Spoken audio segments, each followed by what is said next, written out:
sledovaní takéhoto mimoriadneho rozhovoru, ktorý nahrávame, respektíve ideme naživo práve z úradu vlády.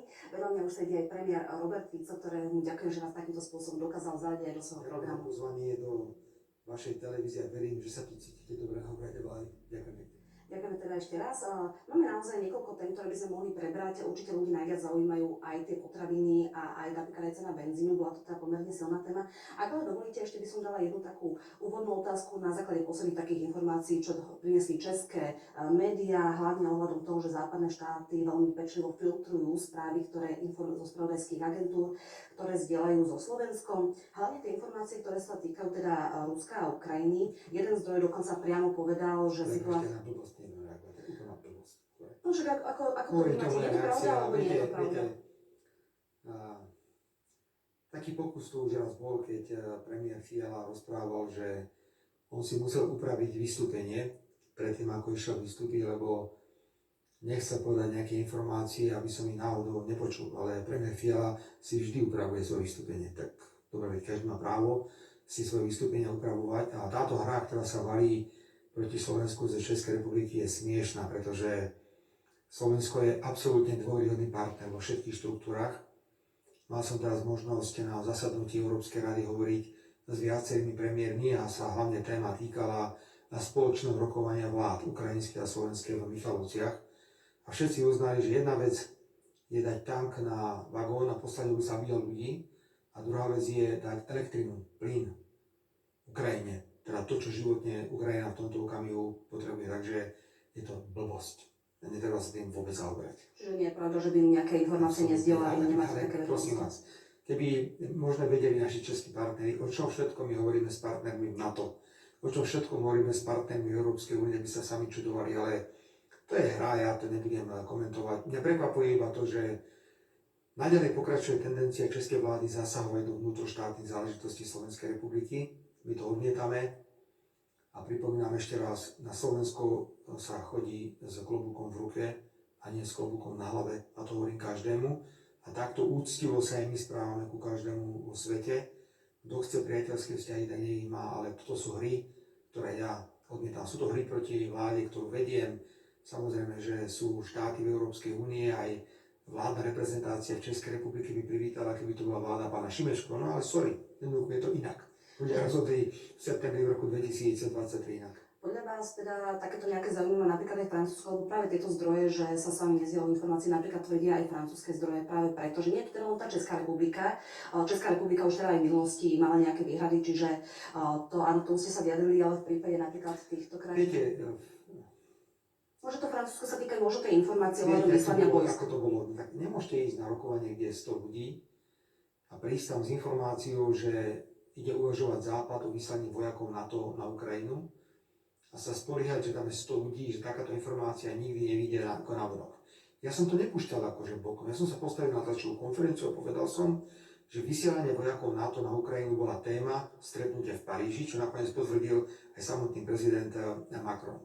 Ale ak sa Macron, prezident, domnieval, že stretnutie zostane utajené, keď sám teda prišiel s touto myšlienkou, tak sa veľmi mýlil, ale znovu prosím, nevytvárajte stále, prepáčte, to nie je osobné, nevytvárajme obraz o Slovensku ako o krajine, ktorá sa nedostáva k základným informáciám. Opakujem, keby vedeli naši priatelia alebo ich považujem za priateľov v Českej republike, o čom rokujeme s partnermi v NATO a Európskej únii, boli by na 100% šokovaní. Čiže nepripadáte si, že by ste neboli dôveryhodným partnerom, že sa to nemôže stať? Ale teda vám musím povedať, že vôbec. Viete, čo o nás hovoria? Keď som v Únii a sedíme tam s našimi kolegami premiérmi, tak nám často hovoria, že vy ste takí pragmatickí bastardi. Praktickí bastardi, pragmatickí, rozumní. Lebo by čakali od nás, že budeme takí, ako sú iné krajiny. A treba hádzať bomby na to Rusko a treba ich zabíjať a podobne. Ale my hovoríme, že vojna nie, mier áno. A ak treba tej Ukrajine pomáhať, tak pomáhame inak ako vojensky. Takže si uvedomujú, že to, čo robíme vo vzťahu v Ukrajine, je tak dôležité. A pritom to je tak pragmatické a praktické zo strany Slovenska, že to oslovenie pragmatický alebo praktický bastard považujem za obrovskú poklonu k našej politike na všetky 4 svetové strany, ktorú momentálne robíme. Iba taká ešte otázočka k tomu v prípade, aby bola takáto opäť situácia, že by ste mali nejaké interné informácie z nejakého neformálneho stretnutia, rovnako by ste to vyniesli na svetlo sveta? To nie je vynášanie, to nebolo tajné stretnutie, tam bolo 100 ľudí, pani redaktorka. Niektorí to tak považovali, napríklad aj pán Emmanuel Macron hovoril o tom. Ak niekto hovorí o tom, že uvažuje o vyslaní vojakov NATO na Ukrajinu, no tak to je tretia svetová vojna. Tak prepáčte, ja si nemyslím, že to je recept na sviečkovú. Akože dnes mám dobrý recept na sviečkovú, tak ho teda nepoviem. Ale v tomto prípade ide o tak vážne veci.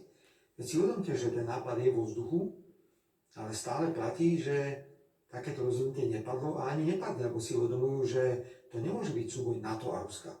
To povedal predsa aj sám spolkový nemecký kancelár na zasadnutí v Paríži, keď povedal, že ja som jasne povedal, že Nemecko nebude podporovať, aby to bol konflikt medzi NATO a Ruskom. Ale budeme podporovať Ukrajinu, pokiaľ ide o peniaze a pokiaľ ide o zbrane. Teda hovoril za Nemecko. Takže to nie je vynášanie informácií, veď ja hovorím veci, ktoré sú pre Boha relevantné. Naozaj chceme tretiu svetovú vojnu? No ja nechcem, nikto nechce. Nikto nechce ani vojnu. My stále hovoríme mier, mier a mier. Povedzte mi, ja rešpektujem suverénne právo Spojených štátov, samozrejme Spojené štáty si môžu ako obrovská veľmoc urobiť, čo chcú. Tak rozhodli o tom, že dajú na Ukrajinu 60 miliard. Nakoniec Európska únia rozhodla o 40 miliardách pre Ukrajinu na nasledujúce 4 roky. To sú suverénne rozhodnutia. Ale mám súčasne právo povedať, že čo to znamená tých 60 miliard? Na to je jednoduchá otázka a odpoveď. Viac mŕtvych. Čiže nie je vlastne fanúšikom tohto rozhodnutia. Podľa mňa nevyrieši to nič. Absolútne nič sa tým nevyrieši. Rusi neustúpia zo svojich požiadaviek, ktoré majú.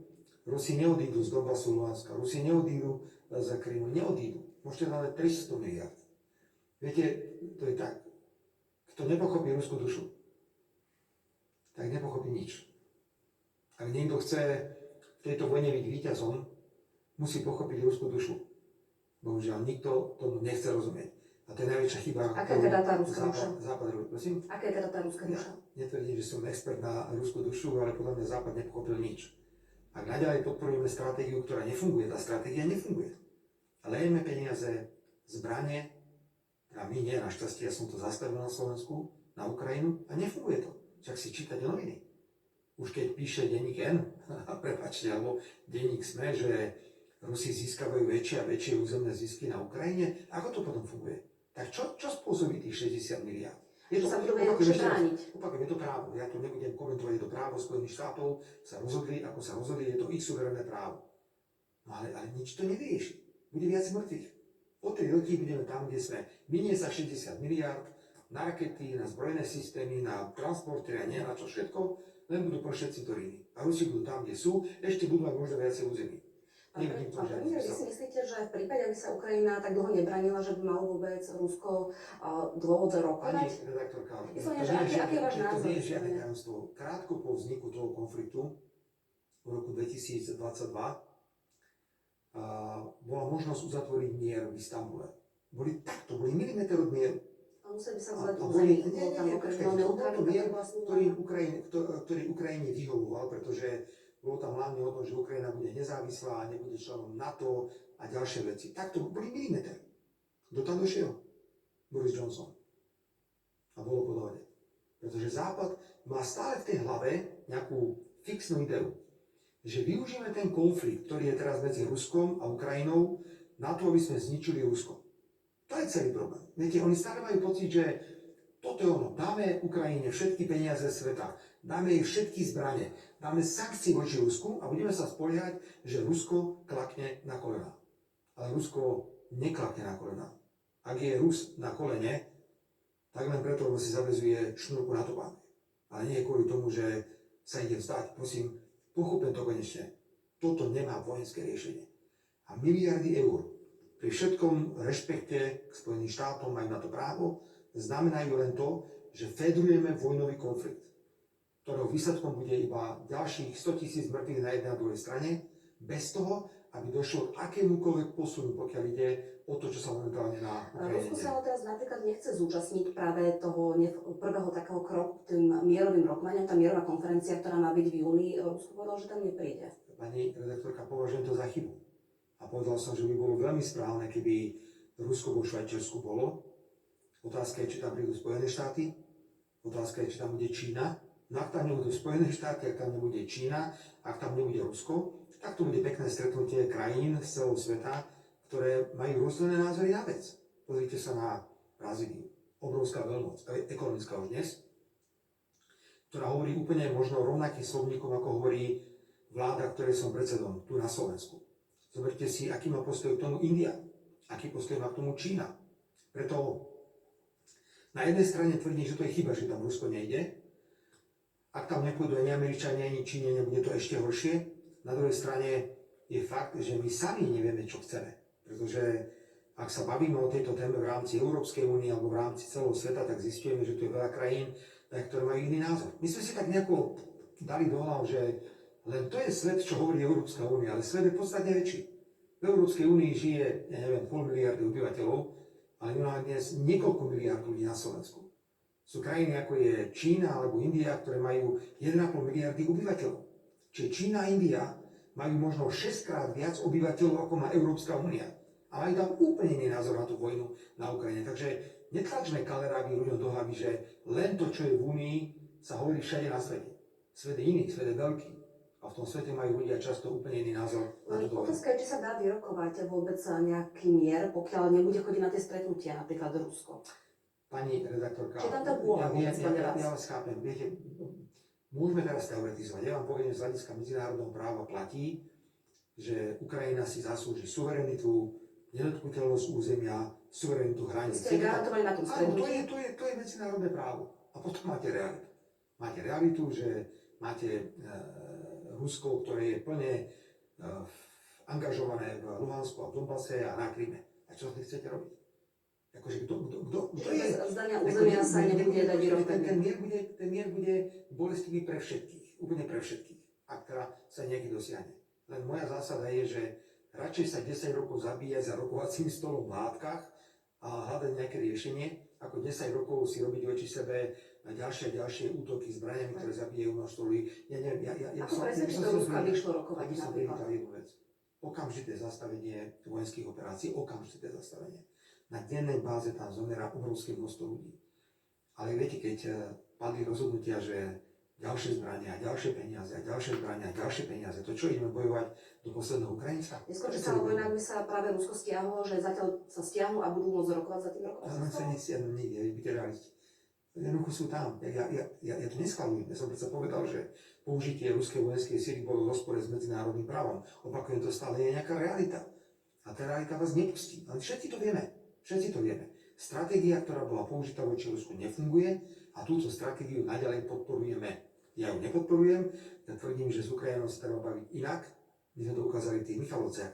A musím fakt povedať, že mnohí premiéri, ktorých som stretol v Bruseli, ocenili obsah rokovaní. A som im povedal, že viete čo, podľa mňa tá elektrina, ten plyn, ktorý dávame na tú Ukrajinu, alebo tá pomoc, pokiaľ ide o cestovanie pre tých ľudí, možno 100-krát dôležitejšia ako 4 protizdušné systémy alebo niečo podobné. Ale to je vec vkusu a vec názoru. Ja rešpektujem každý iný štát. Viete, som veľmi citlivý na to, keď nám niekto zasahuje do vnútroštátnych záležitostí, napríklad to, čo urobila Česká republika. Na druhej strane, keďže som citlivý na nás, veľmi dôrazne presadzujem myšlienku, každý štát je suverénny. Každý štát má právo sa rozhodnúť, ako bude svoju krajinu spravovať. Máme právo vyčítať niečo Číne, čo je to za nezmysel. My takto blahoželajme Číne, že 1,5 miliardy ľudí drží v rámci nejakého systému, ktorý funguje. Tá Čína je stabilizujúci prvok na celom svete. A potom idem niekam a prvé, že sa ma spýta novinár z denníka N, s ktorým sa mimochodom dobre zapojujú vatry, lebo na nič to dobre nie je, mi povie, že či som otvoril otázky ľudských práv. Ja na ne pozerám, že vy ste úplne mimo reality všetci, koľko vás je. Takže rešpektujme sa, ja chcem, aby Slovensko bolo rešpektované, aby nám nikto nezasahoval do vnútorných vecí a ja rovnako nebudem zasahovať do vnútorných vecí iných. Ale želám si, aby Európska únia prestala byť vojenská organizácia. To, čo robí Európska únia, nemá nič spoločné s tým, čo otcovia a zakladatelia Európskej únie chceli. To bol mierový projekt. Európska únia je mierový projekt. Aj preto ja verím, že mier bude hlavné posolstvo, ktoré treba hovoriť v kampani do Európskeho parlamentu. Všimnite si, všetci hovoria, že budeme suverénni a budeme takí a nezradíme a budeme sebavedomí. Nikto nehovorí o miere. Som veľmi rád, že Smer prijal filozofiu, že najzákladnejšou vecou, ktorú teraz potrebujeme, aby tá Európska únia ďalej žila, je mier. Pretože ak raz tu padne nejaká bomba, pani redaktorka, je po všetkom. Takže to nie je o tom, že suverénny, sebavedomý, taký, onaký a neviem čo, potom aj tak zahlasujú za všetko, čo Brusel chce. Ale hlavne, aby to bol kľud, aby to bol Hovoria ale aj iní, ale majú rozdielne predstavy o tom, akým spôsobom to dosiahnuť, napríklad aj práve tými zbraniami. Možno iba k tomuto na uzavretie jedna otázočka, ako vnímate tú iniciatívu ľudí, že vyzbierali vyše 3 milióny eur práve na pomoc Ukrajine, ktorá je aj na muníciu? Ja to nechcem, pani redaktorka, komentovať, pretože ľudia majú právo, ak si myslia, že náboje a bomby sú dôležitejšie, ako možno ľudia na Slovensku, ktorí majú rakovinu, tak nech posielajú zbranie. Ja im na to nemám čo posielajú povedať. aj na rôzne takéto zbierky práve pre ľudí, čo Pani sú redaktorka, keby sme dneska povedali, že poďme robiť zbierku na rakovinu, tak asi by sa nevyzberalo toľko. ale sledujete napríklad také rôzne portály, kde sú tam naozaj milióny. Viete, pani rektorka, opäť je to obrovská snaha urobiť nejaký protipól k vláde, lebo my hovoríme, že zbranie nie. Ale my tej Ukrajine reálne pomáhame. Opakujem, keby sme neurobili spätný chod plynu pre Ukrajinu v minulosti, tak tá Ukrajina zamrzne. Teraz im pomáhame v tom, že ľudia, keďže sa nad Ukrajinou nelieta, môžu prísť do Košíc vlakom po širokorozchodnej železnici a budú môcť používať letisko v Košiciach. Hovoríme o tom, že treba opraviť ten prechod, aby tí ľudia mohli ľahšie prechádzať. Ak je presvedčený denník N, Smečko, aktualita Markíza, že treba zberať peniaze Tak to na... ľudia zbierajú. No ale hovorím, že to podporujú. Ja to rešpektujem, ja nemám len... Nie médiá, iba to hovorí, že to nie ľudia zbierajú. Ja proti tomu nepoviem. Nech si každý občan Slovenskej republiky robí so svojimi peniazmi, čo chce. Je to jeho rozhodnutie. Samozrejme je to symbolické, pretože 3 milióny eur do vojny na Ukrajine, viete čo hovoria Češi? Že prd do stromovky, prepáčte za výraz. Je to symbolické, je to len symbolické. Je to symbolické, ale zase je to gesto, čo sa týka svojej partičnosti. Ja to rešpektujem, každý má právo. Len sa z toho robí, akože teraz ideme zachrániť Ukrajinu za 3 miliónmi eur. Však so mnou rátajte. Však Spojené štáty schválili 60 miliárd. Nehovorím, že to spasí momentálne Ukrajinu, ale hovorím o tom, že to gesto naozaj je, že sme na 100 strane miliárd eur a nič sa v tej Ukrajine nezmení. Bude to o rok alebo o 2 takisto. Všetky peniaze sa minú, čas sa z toho možno ukradne, ale nič sa na Ukrajine nezmení. A budeme tam, kde sme teraz. To je môj postoj, preto ja stále budem uprednostňovať mierové riešenie, zastavenie palby za každú cenu. A rešpektujem ľudí na Slovensku, pokiaľ sa rozhodnú posielať peniaze na muníciu, to je ich rozhodnutie, ale nič to nezmení na situácii na Ukrajine. Poďme na tie témy, ktoré ale najviac zaujímajú ľudí, a to je práve to, že kedy budú teda tie lacné potraviny, bola to